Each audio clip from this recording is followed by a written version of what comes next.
Washington Outsider Report on the Coalition Radio. For those newly joining the program, my name is Irina Zuckerman, and I am the editor-in-chief of the Washington Outsider. With us today is a special guest, Dr. Yerevan Saeed, who is an in-residence scholar at School for International Service at the American University, where he's a Director of Global Kurdish Initiative for Peace. He is also affiliated with the Jimmy and Rosalind Carter School for Peace and Conflict Resolution at George Mason University. And he is with us to discuss a very fraught and emotional topic, the history and aftermath of the Halabja gas attack by Saddam Hussein against the Kurdish population, which has had a lasting impact to this day. And Dr. Saeed is one of the survivors of this attack. But as horrible as that event was, and as important it is to remember history, what happened after, the fact that there was no real justice for the survivors and the families of the victims, is just as important to discuss, especially in light of the current events and challenges facing the Kurdish population, both in Iraq and in the region and as a whole. Thank you so much, Dr. Saeed, for joining us today. If you could share with our audience a few words about yourself, your background, your experiences, and how you came to be teaching and talking about Kurdish issues in general and the Halabja massacre, genocide as well. Sure. My name is Yerevan Saeed. I'm from Halabja. Infamous for the 1988 chemical attack by the state of Iraq. It was biggest or the largest chemical attack against the civilian populations in the last century, and actually even today, it has remained the largest civilian, the largest chemical attack against the civilian populations by the government, by our supposedly our own government against us, and it resulted in the killing of over 5,000 people, wounding 10,000 more.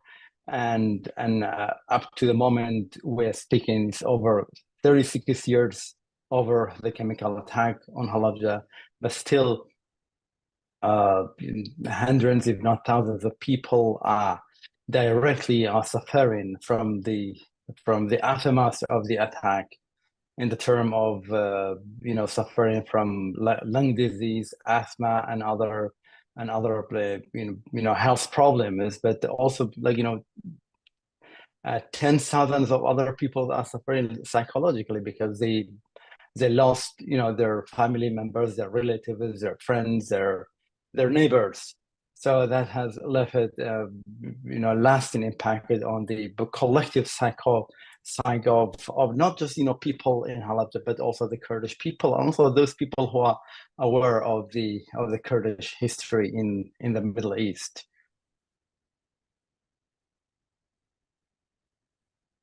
Well, I think the unfortunate part is, despite the vastness of this horrific situation, most people are not today are not really aware of what happened. In fact, even after the U.S. invasion and of Iraq and the removal of Saddam Hussein, many issues were hotly discussed at the time, whether or not Iraq retained WMDs, whether democracy was preferable to authoritarianism, and what consequences it would bring to the region. But actually, the situation with the Kurds remained very much in the background and was not that much part of the discussion. And frankly, even in the aftermath, the Kurdish voices, while certainly part of the quorum on the formation of the new government, were not very much at the forefront of international media coverage.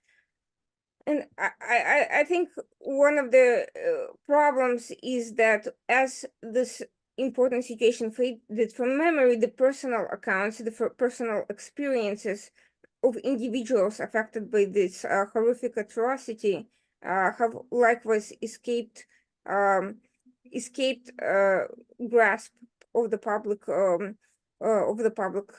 and public understanding. So it would be great if you could tell us a little bit more about your personal experiences and just give us a sense of that period of time and how it all came about to begin with.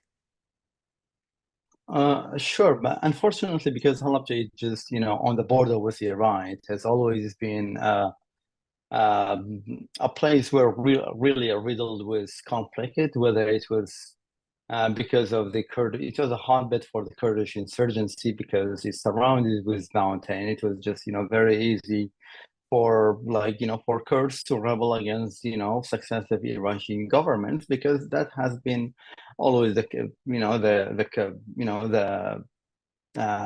case for the Kurds because we did not want to live under a government that was not ours, since we were forcibly put under these, various, governments in the Middle East by the French, by the British, and by these colonial powers in, after, the World War II, we have rebelled, we have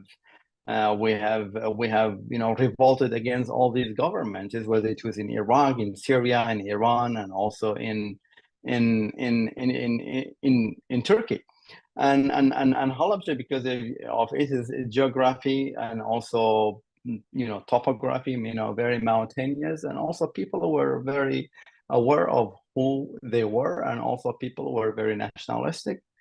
People were very educated. They wanted to govern themselves, but therefore, Halabja really, have always led, Kurdish insurgency, or has been always a part of the Kurdish revolution against, all these successive governments. And also, remember, 1988 was not the only time that, Iraq attacked Halabja. Actually, in 1987, Iraq, attacked Halabja, arrested, hundreds of people, massacred like a number of people, razed it to the ground, a large neighborhood of Halabja. It was 1987, for example, where for the first time I became a refugee, I and my family, and also hundreds of other, families from Halabja. We were forced to leave Halabja and fled to Iran, and we became a refugee for the first time in our life. At that time, my dad was a fugitive from the Iraqi army because he did not believe in Iraq. He did not believe in the Iraqi army. He had fled, from the army. He didn't want to fight for a country he never believed in, and therefore, this belief and conviction of Kurdish nationalism and Kurdish patriotism, and we are Kurdistan, the Iraqi has always been instilled in our mind and also in our heart. So we fled to Iran. We embarked on a very dangerous journey through landmine, through mountain, through border guards, checkpoints. We had to walk and do this very dangerous journey in the dead of night so that the Iraqi troops would not see us.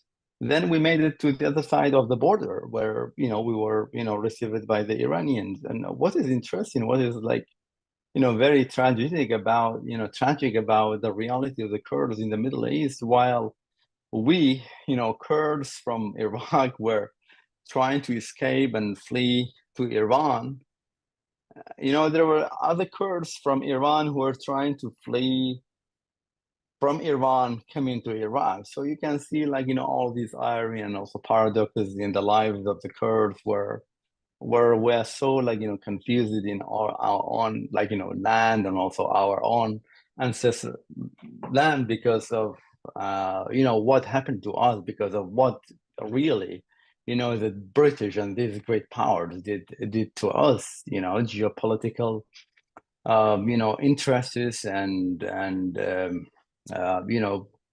of these great powers superseded, the lives and also interests of people like Kurds in the Middle East, even though we're called minority. The fact is we're not minority. We're talking about the 40 million people at the moment in the Middle East who are stateless. Okay, if we are one people, we're majority, and other people who are controlling this status, in fact, will become minority. But coming back to my original point, where I was talking about my experience. So in 1987, for the first time, I became refugee, and then after a few months, we were in Iran. My family was worried about our education. My father and also had to smuggle me and my younger brother into Iraq again through the same very dangerous route and road, and live as me and my brother with my grandparents, so that we would go to school, and he had to go back again to Iran and stay there.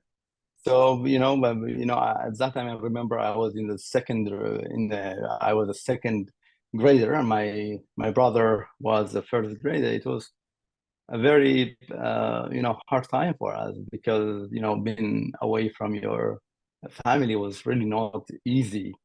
There was no communication, there was no social media or any type of phone, whatever.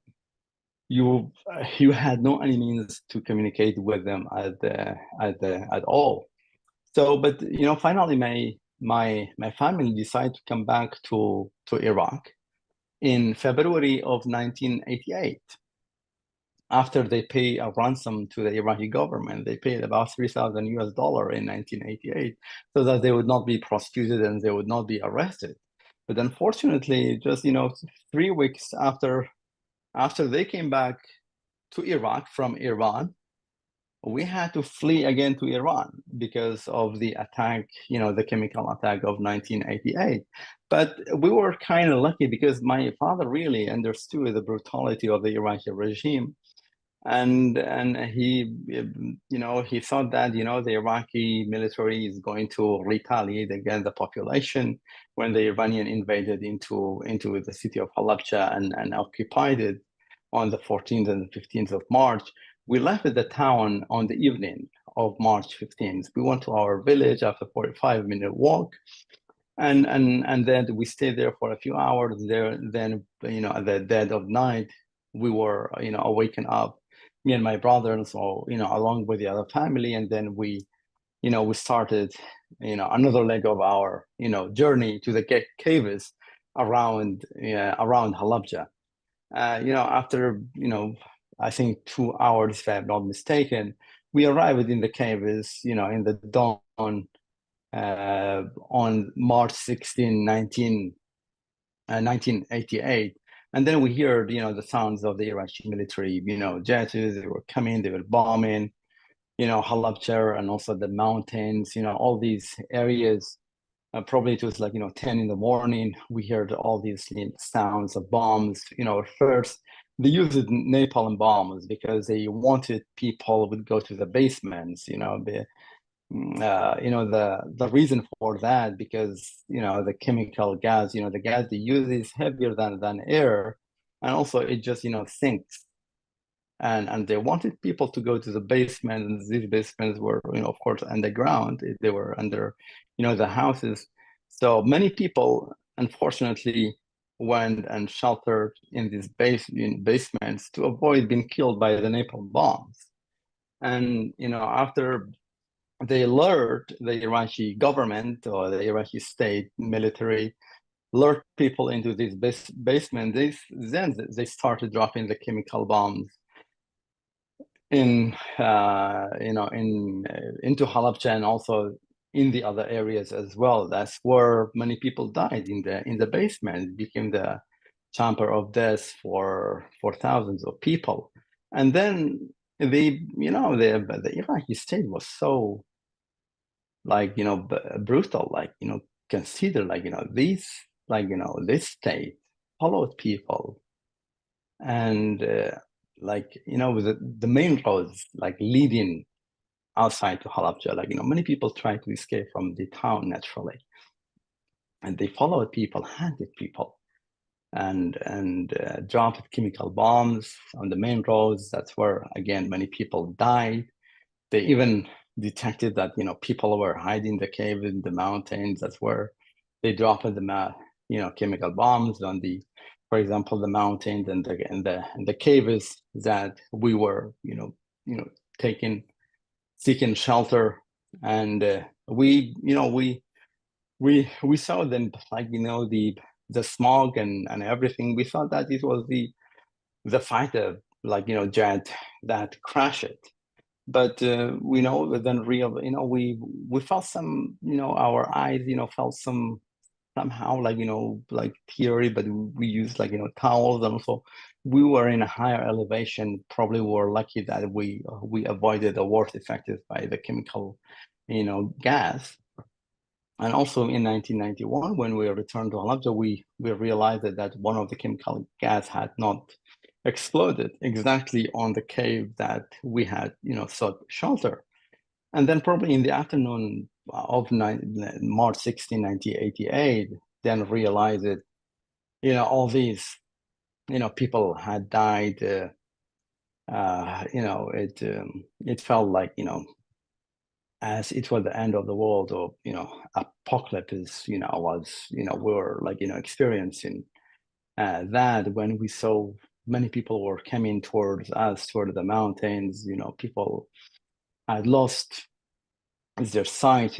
Some people were burned, and, other people has lost their sanity. They had gone crazy. So amid of, like, screams of the people. So it was a very, very terrible, experience. And for whatever reason, we stayed in the caves for a number of days.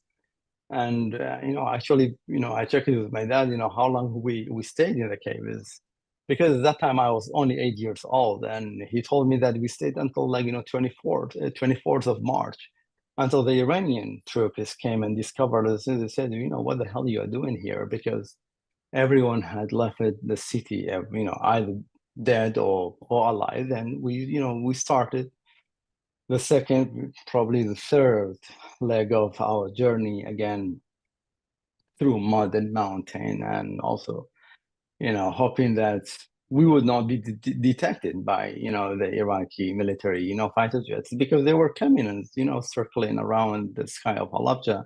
They were still, like, trying to find people, bomb and kill, the last, people who were, like, clinging, holding to life. Even those who had survived this horrible, like, chemical attack. So after 5 hours of walking, we arrived at another village on the border with Iran. We stayed there overnight, and then we we were told that we had to cross a river, and there was only one very, like, small bridge the Iranian troops had built it to cross into the other side, to the Iraqi side. But Iraqi, like, military had even followed, like, the people of Halabja even to the last point of the border. They had bombed people and killed many people on that, bridge as well. We were told, that you can go, but it will be very dangerous. You could be killed on that, very last point. So we tried and we made it, but when we made our crossing across the border, we got separated from our father. So me, my brothers and my mom were in a different car, and also my father was in a different track. And then we ended up in a different shelters in Iran. And probably after a few weeks, and after trying to through inquiries and also words of mouth. Then we found one another. We really didn't know what had happened to one another, and we're quite concerned, and we expected the worst. And then after a while, then we were transferred to an official refugee camp in the Kermanshah province in Iran, where we stayed until 1989. And then the Iraqi government issued a general amnesty for people who had fled the country. Obviously, we were criminalized at that time. And then we were promised that we would go back to Halabja, but that was not the case. As soon as we were transferred to the Iraqi military, to the Iraqi authority, we were put onto the military tracks. And then we were, taken to a small town outside of the city of Suleimania, where we were registered in a very open, field.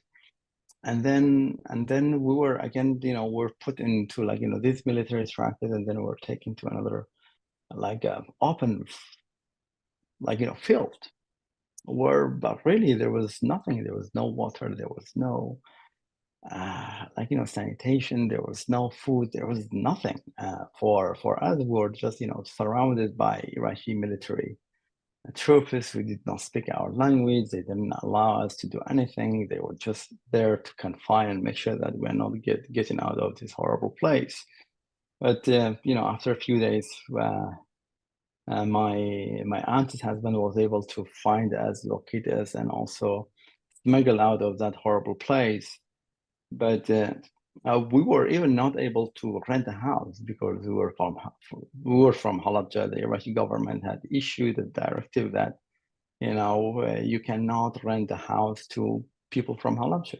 And even I remember my mom took me and my brothers to schools to get enrolled to multiple schools, and we were denied education just because we're from Halabja. Then she had to go around all this craziness and this very systematic discrimination. We had to get some sort of a fake internally displaced identification card.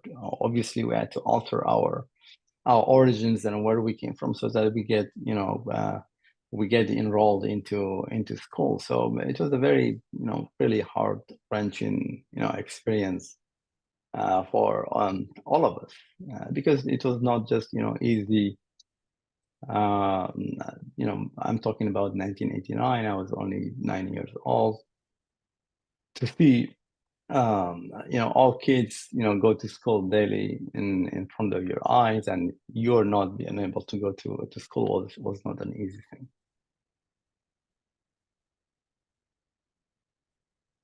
This sounds like a completely horrifying experience, and I'm sure that amidst all this chaos, there was also, I mean, first of all, obviously there are concern for your life and for things going forward. Also, um, probably a lot of confusion about what happened to family, friends, colleagues, and so forth. What were the, after all this was over and after the amnesty was imposed and survivors essentially returned, or whoever returned to these very different locations, was there any way to kind of find and keep in touch with other Halabja exiles, or was it or was this communication permanently severed?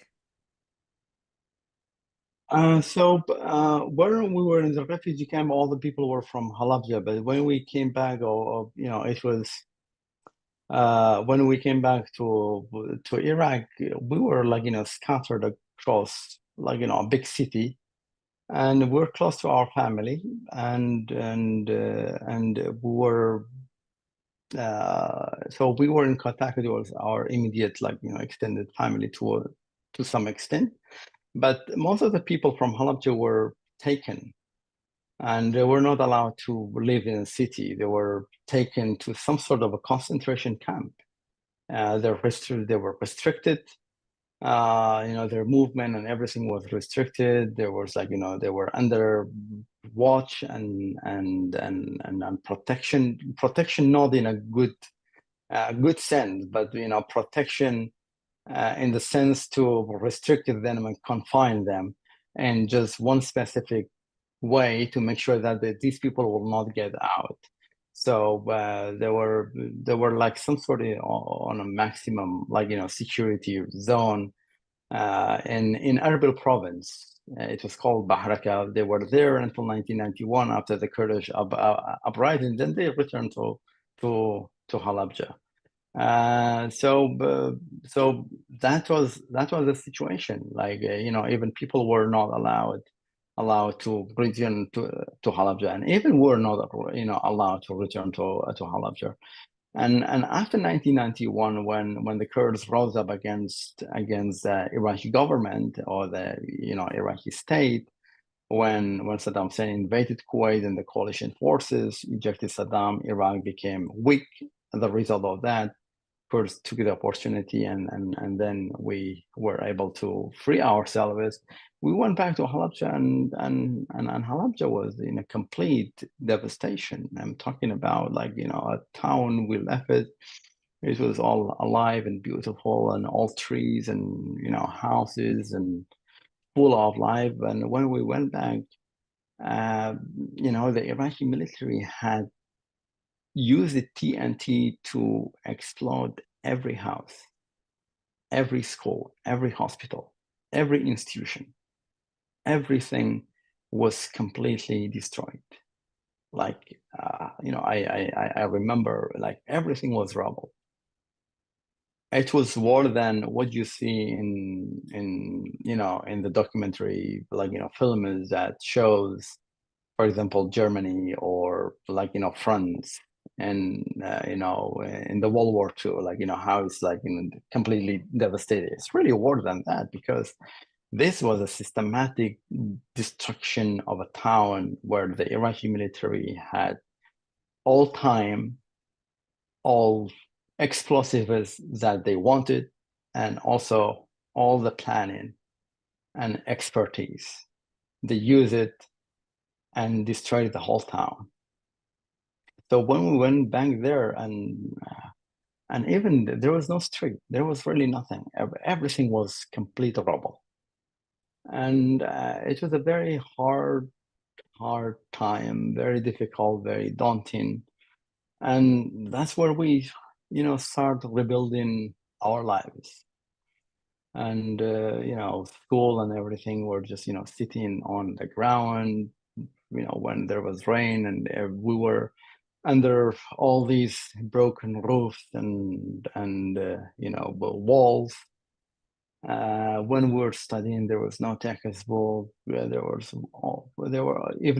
no teachers. Like there were like volunteer teachers. I remember even like there were like 2 or 3 classes were put into one. Like for example, first, second, and third graders into one classroom, just to teach us all. I don't know how that worked. I'm sometimes trying to reflect it on all of these things and also how we finished school, how we rebuilt that town, and how we got there. It just kind of really miracle.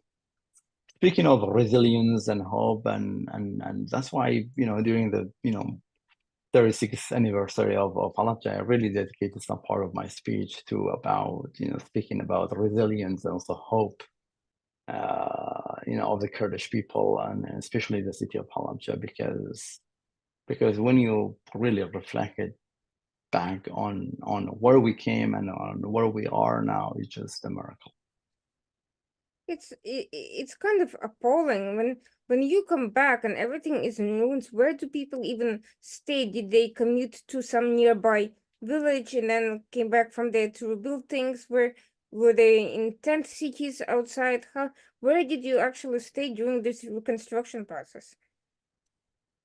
So many people really most of these like houses were like destroyed or half destroyed. People were just gone and probably like rebuilt like one or half half a room, something like that, and then that's where they start rebuilding their house and everything. And then we had to dig out, the whole street just to clear up so that we can walk. There was, and it took like probably like, a few years, at least like, 4 years for the streets of Halabja to be cleared up, to take out just the rubble. We still have like, houses that have not been rebuilt. So we still have like, our village is completely like, there was, it's still like, in complete rubble. It has not been rebuilt. There are a few houses that have been rebuilt, but it has been there. And even I suggested that it should be turned into some sort of museum so that people will understand the brutality of the Iraqi state. We should not rebuild it. It's still, in my view, we should, make that and also probably fence it around or turn it into some sort of a live museum, a symbol of the Iraqi brutality against the Kurdish people, and also especially again the people of Halabja, so that the people will understand what we have gone through and also what this really state represents. So let's take a step back from those events and go back to the previous history of, you mentioned the British and the French dividing up the Middle East and excluding the Kurds from the state building agreements with the other local tribes and groups. What exactly happened? How did the Kurds and why did the Kurds got cut out so completely, despite the fact that they're fairly a significant portion of the local populations? So after so you have various treaties signed by the European powers, rival powers. They covered up the Ottoman Empire that best suited and served their strategic interests, that economic, that included geopolitical, political, and so economic interests in the Middle East, and that started with the Sykes-Picot agreement of 1916, and then you have the Science, Remo of 1922. Then you have a Sivir agreement where the Kurds were really given their own homeland, but the problem was, the Turkey under Kemal Atatürk was able to revive and also fight against the European powers, and the European powers, especially the British at that time, was tired and fatigued of wars, and it was the treasury was running out of money. They didn't want to fight. They just wanted to give whatever Turkey wanted, and then the new Turkey promised complete abolitions of the Ottoman Empire, Islam not to be a part of the state anymore. It will be a complete secular state, but they wanted, Kurdistan not to be a state, but rather to, to be, incorporated into part of Turkey. And then you have the Treaty of Lausanne, 1923, if I'm not mistaken, then replaces the Treaty of Sivir. Then the dream of a Kurdish state will be dashed forever. And since the Kurds have been fighting these, various stages, this doesn't mean that the Kurds did not try. We did try, and in 1948 we have the Republic of Kurdistan in Mahabad, and this was into the Kurdistan of Iran, and it had lots of support, and Kurds from Iraq and from Turkey and from other places, they all went and supported this new Republic of Kurdistan. But unfortunately, again, and that became the victim of geopolitics, the Soviets and the British and the American. They had a treaty, and then it collapses. That's the problem with the Kurd, with the Kurdistan, because you really need a foreign power protection, because Kurdistan is very landlocked. You have all these foreign powers, like all these neighbors who are more powerful than you. Unless you have a protection, it's very, very hard. And now it becomes more and more problematic. Therefore, the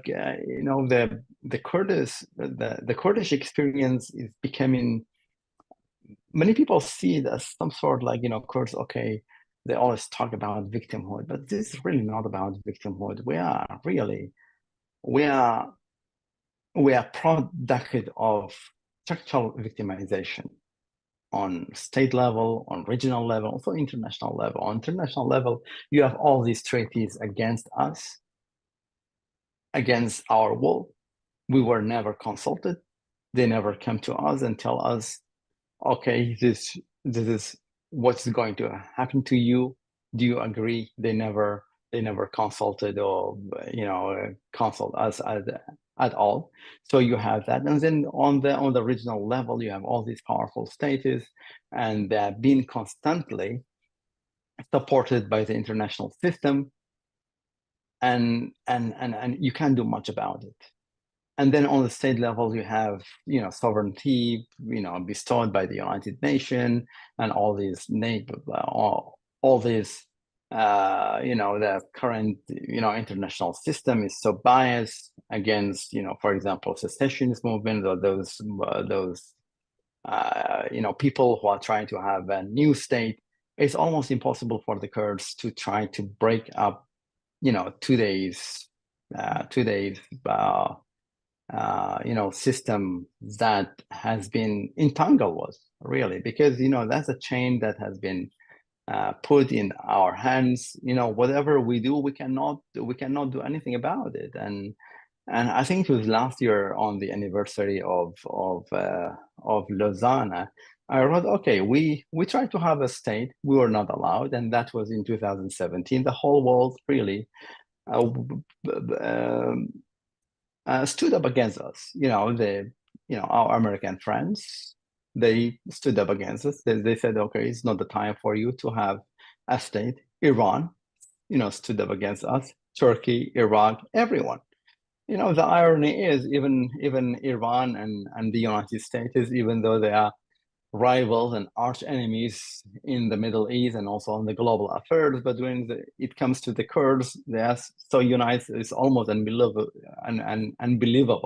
And when it came to the Kurdish independence referendum in September of 2017, they were on the same line. They were against Kurdistan region independence referendum. So my argument in the piece was, for the Washington Institute, is, okay, so if we are not given statehood, then we should be given an equal right within the framework of the current status where the Kurds are.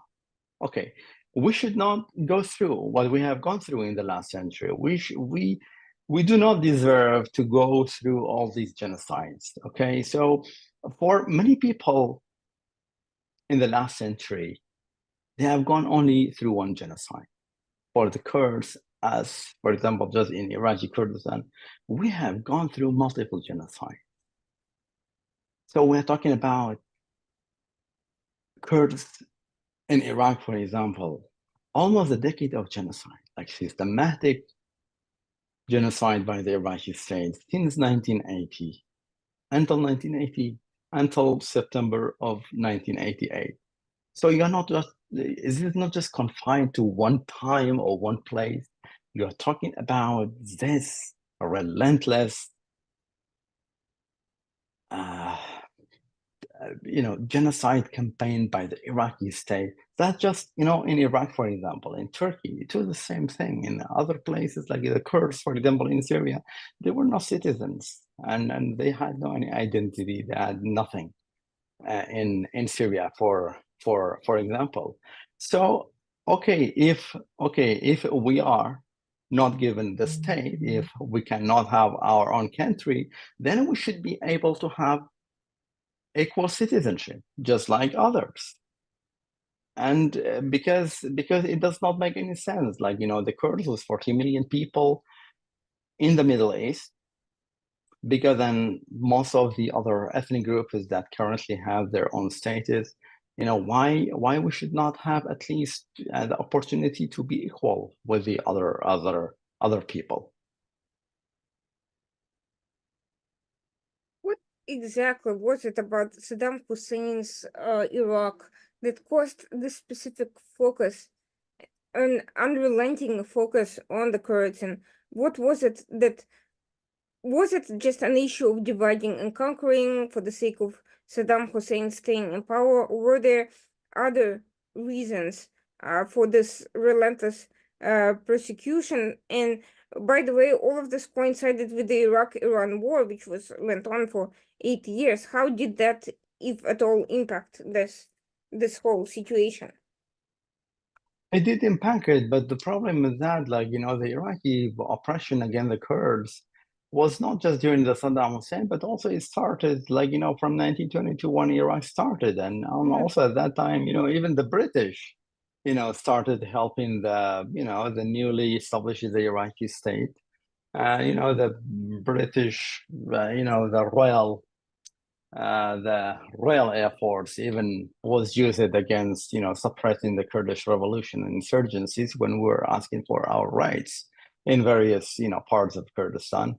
And even in Halabja, the Royal Air Force was used to suppress, people of Halabja when we stood up against, the British, for example, and we defeated them. In fact, they suffered one of the, worst defeat in Iraq, in Halabja area.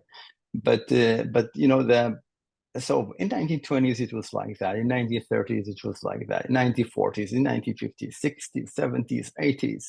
And now, even now, we are just going back to the same thing because, okay, in the last probably, after 2023 to 2020, 2013 to 2013 was okay, because the British, the American international coalition was there.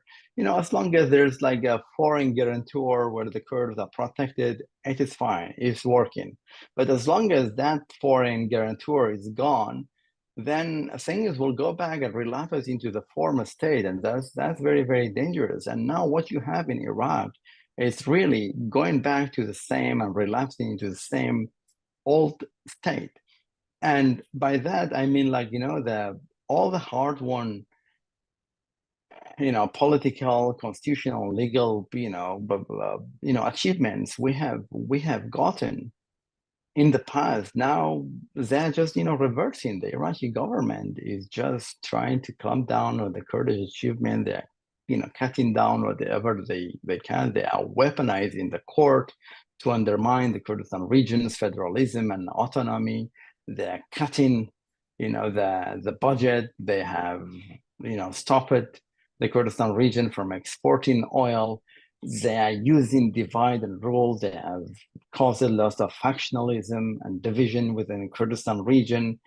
So they are doing this, very dirty politics. This is not to blame ourselves. Of course, we also, play along with this, unfortunately, because, some of the Kurdish parties are not helping either, but we are divided as well.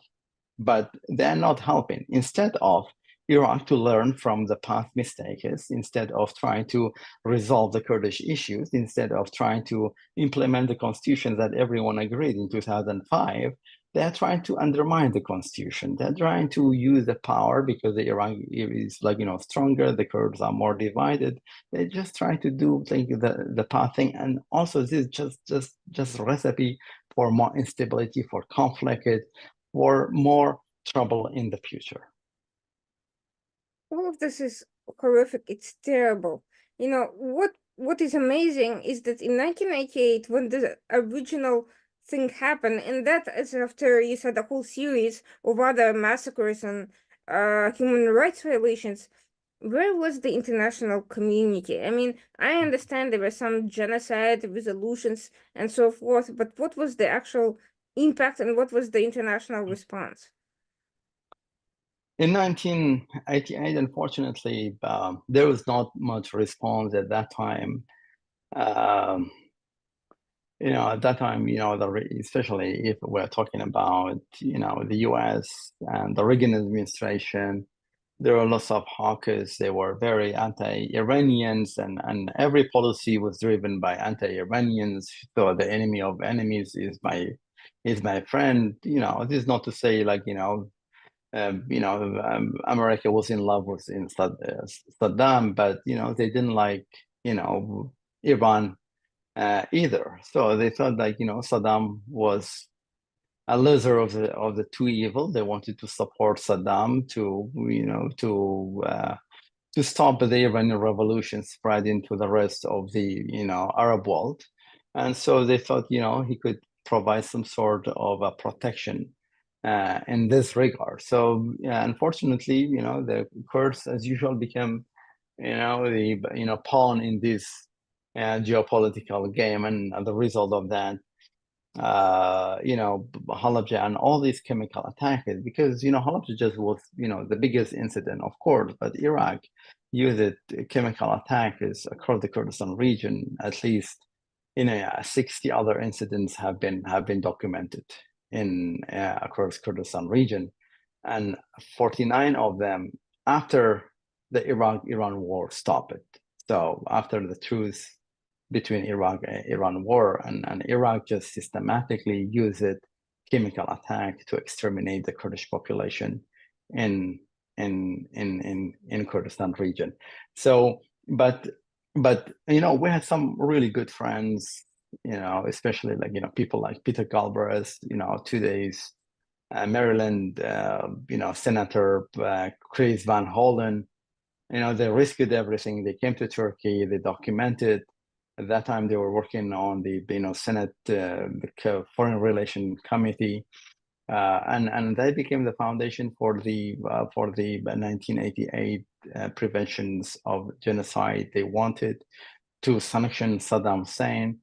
The legislation passes the Senate, I think the House as well, but fortunately, the Reagan administration, I think they vetoed or they defeated the legislation. But eventually they were forced to come out, and they condemned it. The Halabja attack, the State Department did eventually, and gradually all this really became pressure mounted on Iraq. But it was not until Iraq or Saddam Hussein invaded Iraq, then things change, and the tide turned against Saddam Hussein. Also, then the Bush administration had no choice but to condemn it, and then Kurds became beneficiary of that, I would say. But also there's something else really I want to mention. Unfortunately, even some academics and some think tankers at that time, especially in 1986 and 1988, they were so, I don't know, there was some sort of like moral bankruptcy within these academics. Now I'm reading their accounts. They were writing in support of Saddam Hussein. They were thinking that Saddam was a democratic, leader. They were thinking, okay, Halabja massacre and atrocity was not sufficient for the United States not to improve relations with Saddam Hussein and Iraq and the US. They were advocating for a better relationship with Saddam Hussein. And unfortunately, these people are still around, and I don't know how they can live with themselves, really. Well, that brings me to a question, which is immediately after the fall of Saddam Hussein, why wasn't that a great opportunity to kind of create either, a Kurdish state, at least in the Iraqi portion of the country? Because at that point, you did not have a dictator anymore. The Iranians had not yet gotten as much control over, influence in politics as they have currently. And so it was a good opportunity for everyone to go their separate ways, and without, mitigate the potential for future disaster. So why was there no push for that at that time? Okay, the problem with the Kurds is like, again, the Europeans have created the mess for the Kurds, and the structure problems they have created for us so difficult to get out. It's almost impossible. Like the problem with the Kurds is not just one state that we have to fight, but four states. Even if we don't have to fight with them, even if we have to go and beg them and convince them, we have to go and convince four states, not just like one state we have to convince. We have to go to Ankara, we have to go to Damascus, we have to go to Tehran, we have to go to Baghdad, all of four states. And in 1991, for example, yes, true, uprising, and it was a good opportunity, especially at that time. It was the fall of the Soviet Union. The whole, Eastern Europe became independent. All these new states were popping up, Central Asia as well. You had, many states, at least 20 more states were becoming independent. There was a wave of new independent states, and Kurdistan was a very good geopolitical opportunity probably. But the problem is that you have Turkey. Turkey was against everything Kurdish, and even it was against the Kurdish, uprising. And also Turkey is a member of NATO, and Turkey has lots of geopolitical, economic, also military, interests with the United States and also with European countries. They don't want to offend Turkey.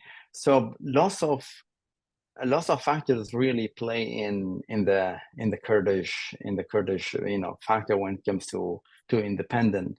So it is very, very difficult for the Kurds to go to become independent. At least in the term of Iraqi Kurdistan, you need at least to have and secure the support of one state. For example, if Kurdistan of Iraq to go and become independent, at least you need to have support from Turkey, and Turkey did not support that, for example, in 2017, and therefore, what all these states did, they closed the border, they put sanction on us, and the result of that, we lost like 40% of our land. The Iraqi state, attacked us. We became very weak. There was sanction on us. Our airports were closed. So it was a very hard, thing to do, a hard situation for us. So that's our reality, which is very, very difficult. Now, you're saying that, initially the new Iraqi government after Saddam Hussein, it recognized the state and Saddam Hussein's responsibility for the Halabja attack, and there were even some efforts at restitutions and so forth. But what happened over time? Why hasn't all of this? How and at what point has it ultimately unraveled? And to what point, we know that Saddam Hussein avoided accountability for those events because he was put on trial for other things and quickly executed before it came to the trial. But why? But in terms of practical measures such as restitution and such as legal recognition of Kurdish rights, what stood in the way, especially with their constitution that was written with U.S. help? Yes, per for example, per the constitution, those areas that have suffered most from the former regime, there has to be more, for example, budgetary allocations for them, for development, and also for reconstruction as well. But a part of that, when it comes to accountability, after 2003, Saddam Hussein was captured, he was put, on trial, and unfortunately, he was tried and also executed for 148 people, and that was for the jail, because some people in the jail tried to assassinate Saddam Hussein in the past, and these were Shias, and Shias were very they were in control, and as a result of that, they wanted to kill and execute Saddam Hussein for that. And unfortunately, he avoided accountability for Halabja, and not just for Halabja, but for all the Kurdish, genocide as well, because we're talking about multiple, genocide campaigns from 1980s to 1988. and also Anfal genocide. 182,000 people were like killed or disappeared, and no one knows where they are up to the moment. Most of them are unaccounted for. Saddam Hussein, avoided accountability for that.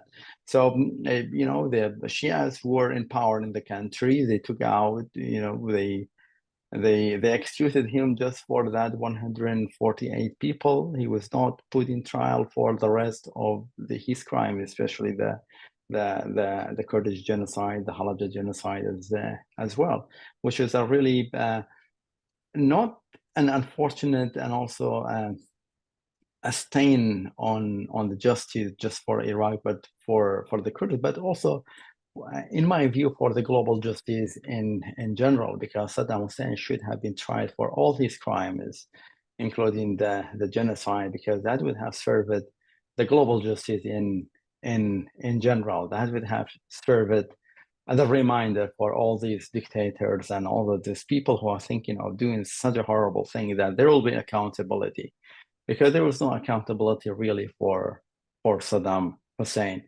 And even the current Iraqi state, which is, the inherited, the previous, state, so far has not done anything for Halabja in the term of restitution or reparation for the families. And, there are thousands of people who are suffering as the result of the 1988 chemical attack. They are dying. There are no medicine, there are no medical treatment or medical care for them. They are dying every year, and Iraq does not take responsibility for them. And no reparations. Iraq, even though the Iraqi transitional court at that time recognized the Kurdish genocide as genocide, all these massacres, but they have not done anything. They have not done any reparation, and the justification is that it was done by the former regime. That's how they try to avoid accountability. But these people have come to power, and Iraq is the continuity of the former state, and therefore they need to take responsibility for what this state has done, because it was not just one person who did all these horrible things against the Kurdish people. It was the whole state apparatus. It was the whole Iraqi army. It was not just one person. You are talking about hundreds of thousands of Iraqi troops, from simple soldiers all the way to the higher ranking Iraqi military state, the state institutions, the state revenue, the state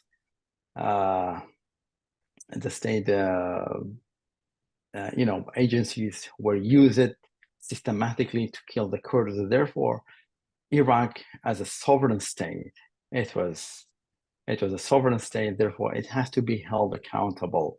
As Professor Michael Kelly said, you cannot put Iraq in prison, but you can make it to pay for it. And I think it should be, Iraq should be should be made to pay for its crimes. Because it's really important. We cannot make the debt come back at all, but I think it gives a sense of justice, and also recognition is really important. And this reparation just is a part of this recognition, also acknowledgement for all the crimes that they have done against the Kurdish people, and that brings a sense of relief for people, and also for the Kurds in general. Okay, this state probably is sincere about treating us, for the first time in its history, as equal citizens, because it acknowledges that it has wronged us, and it is sincere because, for example, it's ready to make reparations. But unless Iraq does that, it's very hard to see for us as Kurds that Iraq really sincere to treat us equally, or even if it has good intention in the future, because because I'm really not optimistic. I know many people think, okay, it's a new state, things are changing, the world is more open than before, but that is really not the case because we are seeing all these horrible things that are happening in front of our eyes, even though we are sometimes seeing all this, even like, chemical attacks, for example, in the case of Syria, happened just a few years ago, live on social media.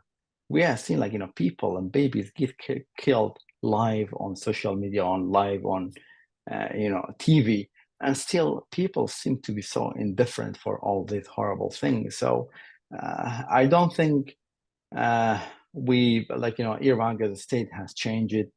The political culture is still there, the mentality is there, and a change requires generation, and that requires investment in basic education, and also exposure to the outside world.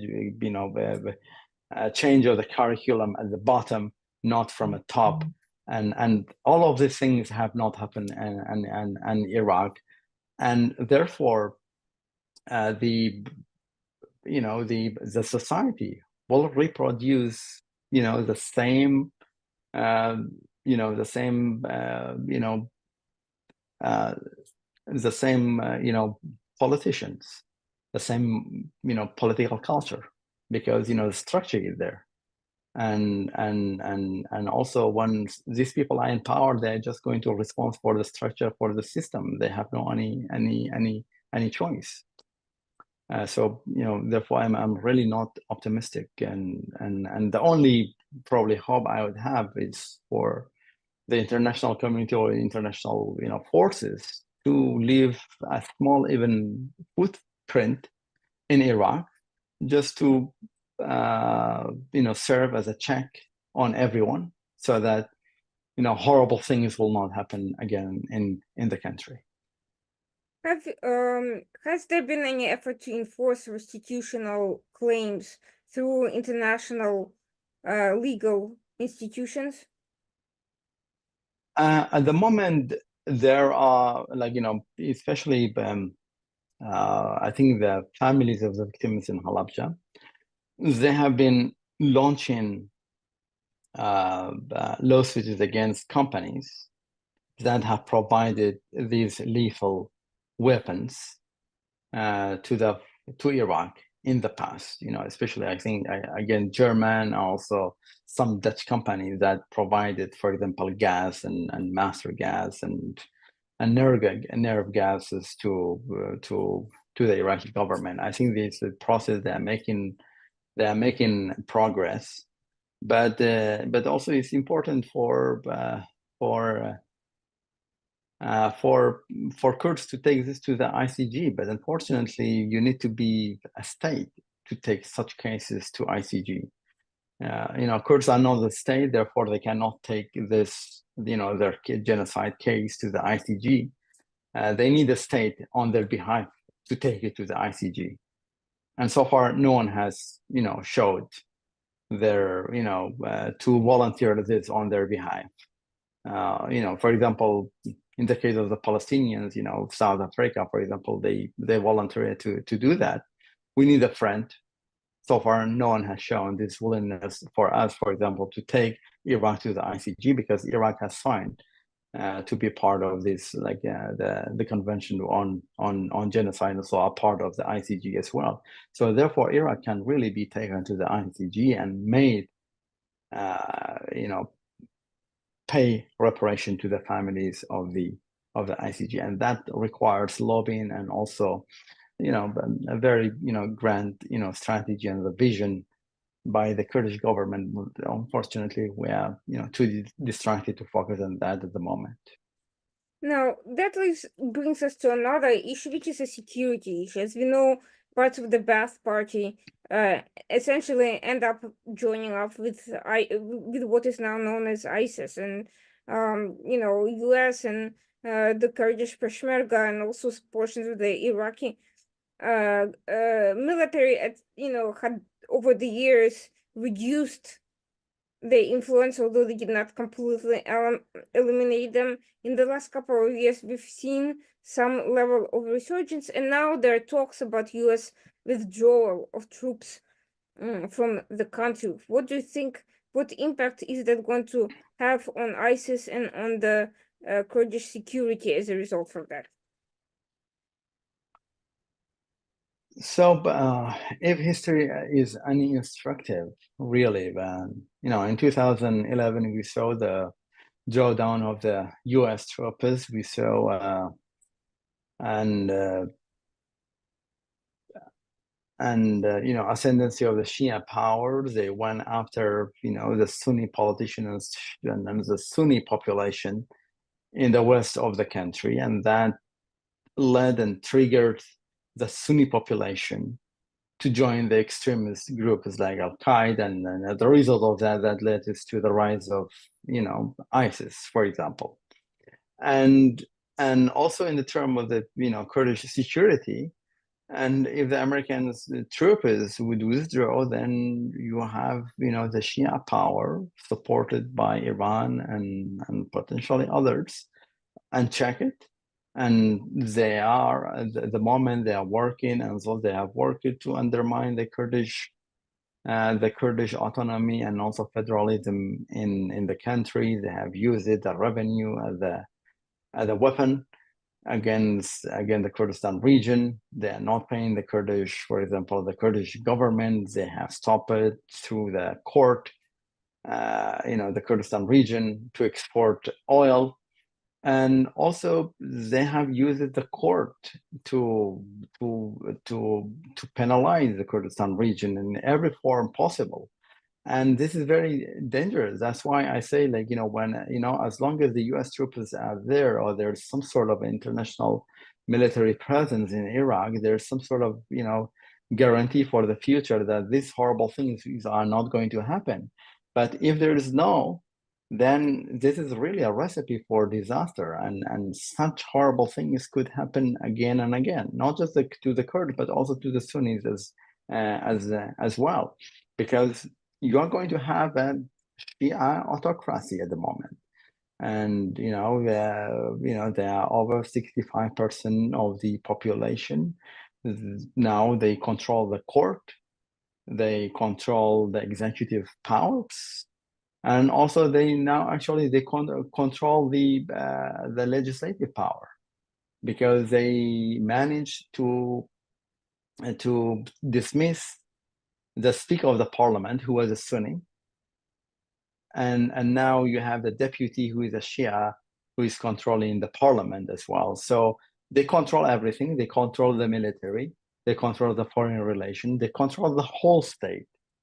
And if you are not going to have this, foreign, guarantors, then Iraq will turn into a pariah state, and that will be very, very dangerous, not just for the Kurds and also for the Sunnis, but also for the neighbors as well, because Iraq has proven to be very, very dangerous historically for the regional, also for the international security, when there is an absence of check and balance on the central government. And now there is this tendency for re-centralization of power in Baghdad, and that's very, very, very dangerous. One of the issues that are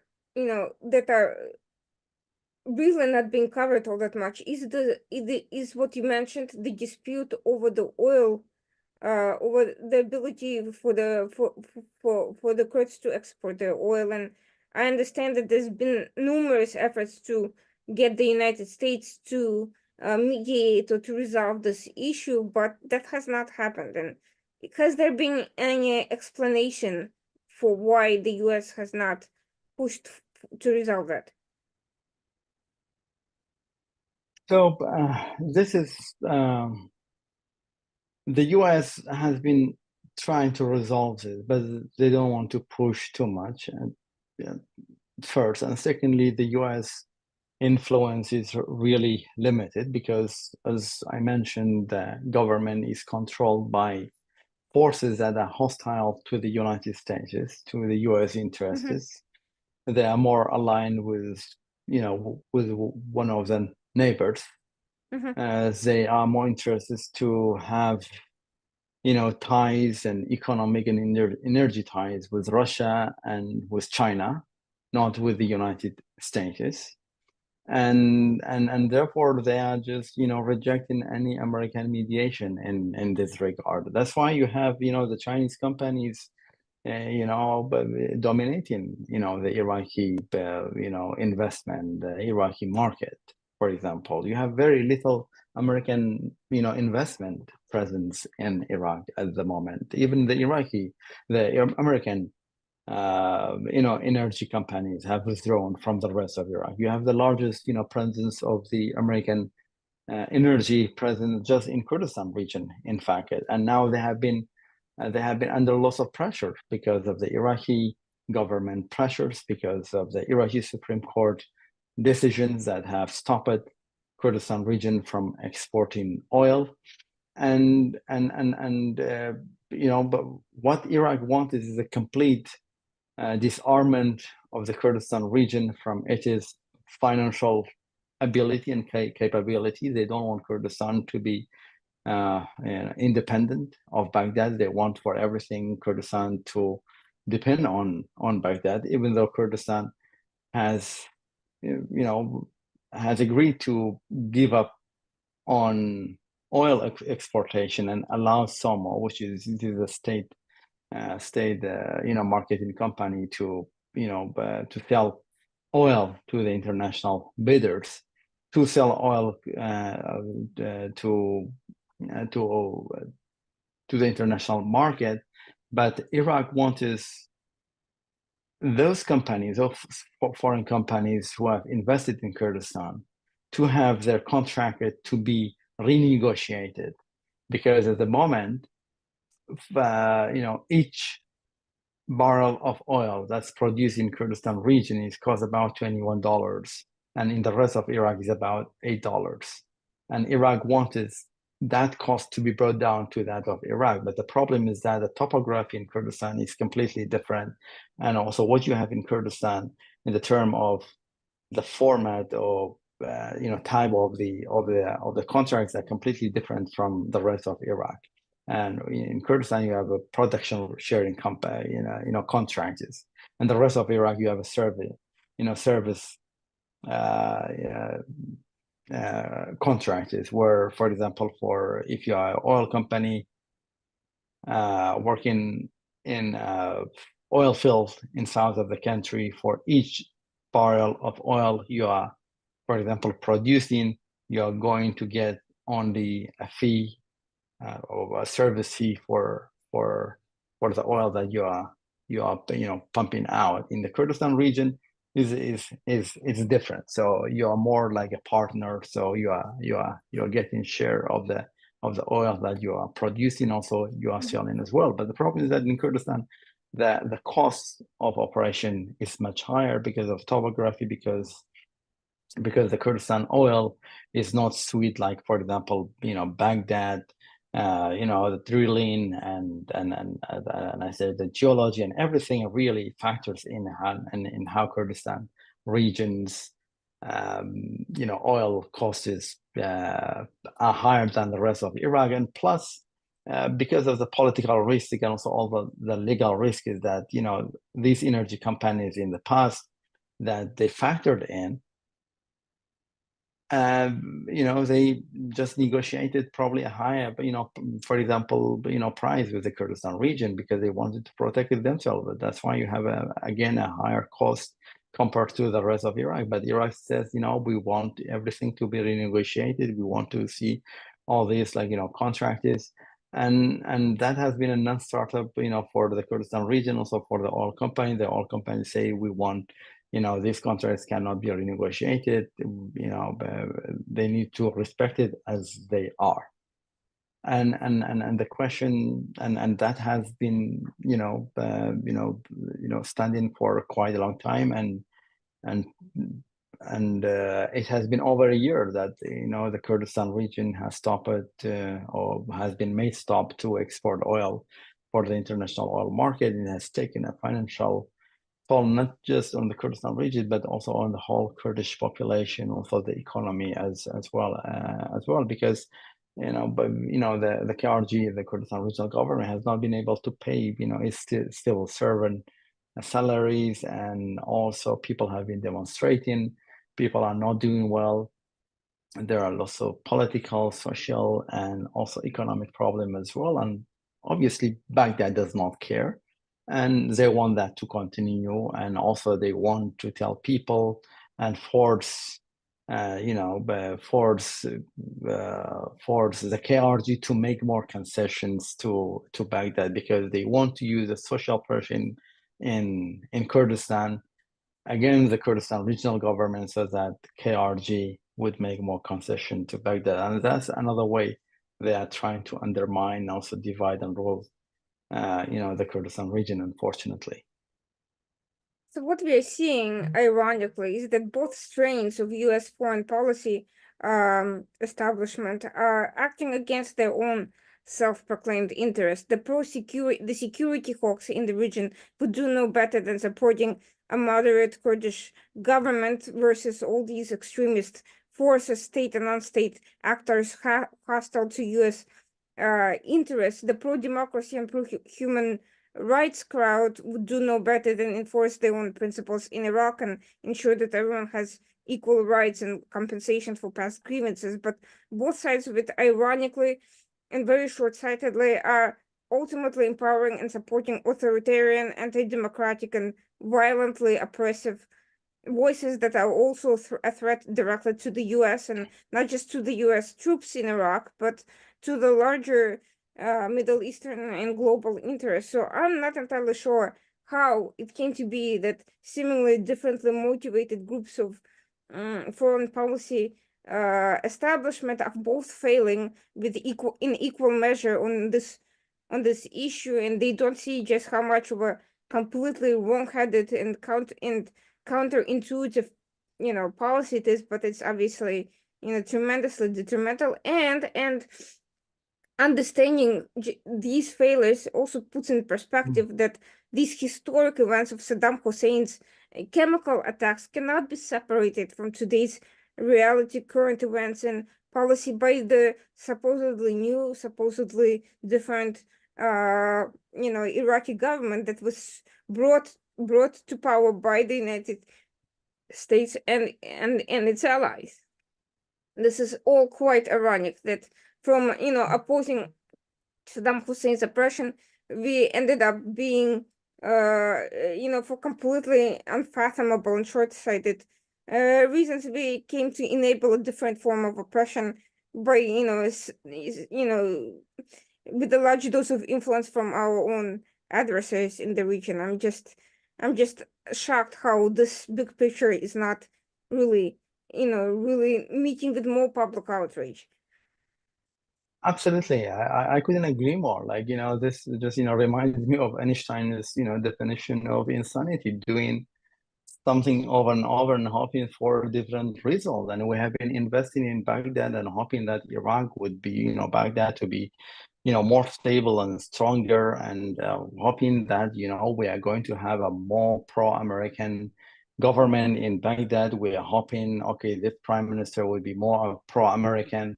And we're just, for whatever reason, overlooking all these realities on the ground. For the last 20 years, we're hoping like, Iraq would get better, get, better and better. And we're hoping like, okay, this government would be more pro-American, would be less hostile to American interests in the country. But with each government, you have a more hostile government towards American. You have more anti-American factions in Iraq taking power. They're more consolidating their power base politically, also militarily. But we're still, for whatever reason, we're still in love with Baghdad. We are still punishing our friends. We're still rewarding our adversaries. This is like something I really cannot reconcile these like quandering in our policy, in our foreign policy, why we are not investing in our real friends, in our real partners, and also, try to, use the, like, what they call the, stick and reward, policy, towards our friends and also adversaries. Because look, in the last, 2 years, there has been 187 attacks against the US troops in Iraq and Syria, and all of this have been done by the Shia militia forces. It was not done by the Kurds or by the Sunnis, by the Shia forces. Still, we go back to Iran. Still, we want to invest in the Iraqi government. And the Iraqi government is formed by who? By exactly the same people who are attacking our troops. So this is just a very, very strange policy that we're holding, and also we're pursuing, that goes exactly against our own self-interest, which is very, very strange. I find it puzzling. I cannot analyze it. I cannot understand it at all. And I don't understand, what the rationale, our focus have at the, national security level for this, for pursuing or prescribing this kind of, like, policies. I understand, like, Kurdistan region has lots of problems, but of course, like, okay, the Kurds are divided, but so do the Americans, so do the Europeans, so do the Iraqis. No one is united at the moment, when it comes to politics. And also, it's the sense of abandonment, also the sense of the American leadership, and also a sense of